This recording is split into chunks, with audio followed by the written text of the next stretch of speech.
आपने अक्सर सुना होगा जो कैनेडियंस हैं वो हाईली ऑब्सेस्ड हैं रियल एस्टेट के बारे में, खास करके हमारी जो साउथ एशियन कम्युनिटी है, Indian, Pakistani, Sri Lankan, Bangladeshis, Afghanis, ये बहुत ज़्यादा ऑब्सेस्ड हैं रियल एस्टेट को लेके।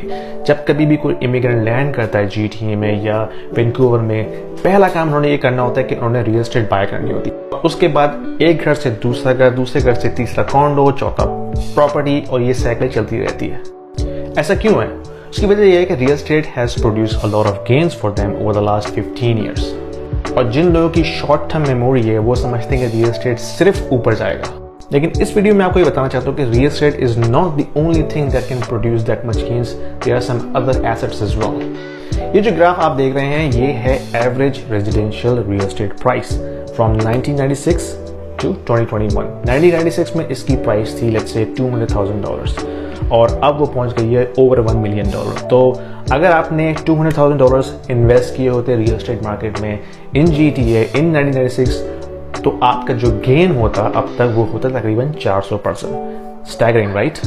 तो सवाल ये बनता है कि क्या आपके पास कोई ऑल्टरनेट एसेट क्लास है जो आपको सिमिलर या इससे ज़्यादा गेन दे सकता है? और उसका जवाब है बिल्कुल है। आइए देखते हैं।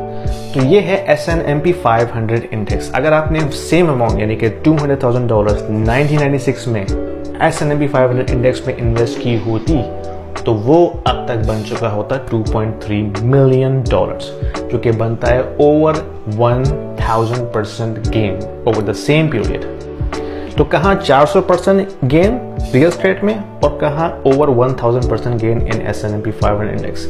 Massive difference guys. मैं सिर्फ आपको ये बता रहा हूँ कि अपने माइंड को ओपन कीजिए। There are so many other asset classes जिसमें आप लॉन्ग टर्म इन्वेस्ट कर सकते हैं और आपको इक्वल या उससे ज़्यादा गेन मिल सकता है रियल एस्टेट से बाहर। अच्छा, यहाँ मेरा पैगाम रियल एस्टेट को डिस्करेज करना बिल्कुल भी नहीं है। मैं सिर्फ ये पैगाम दे रहा हूँ कि अपनी इन्वेस्टमेंट को डाइवर्सिफाई करें। Real estate is one of the best performing asset over the 50-60 years, no doubt about that. लेकिन सारे एग्स एक बास्केट में मत डालें। कुछ इन्वेस्टमेंट रियल एस्टेट में करें, कुछ आप स्टॉक में करें, कुछ आप कमोडिटीज में करें, कुछ आप जो है वो क्रिप्टो यानी बिटकॉइन में करें। अगर आप इन्वेस्टमेंट को डाइवर्सिफाई करते हैं तो आपकी जो वल्नरेबिलिटी है ना बैड इकोनॉमिक टाइम्स की वजह से, वो काफ़ी हद तक कम हो जाती है। तो अगर एक चीज़ बहुत ज़्यादा नीचे जा रही है तो दूसरी चीज़ को सपोर्ट देती है। तो इससे होता है कि आपके जो एसेट क्लासेस हैं, जो पोर्टफोलियो है, वो बेहतर परफॉर्म करता है।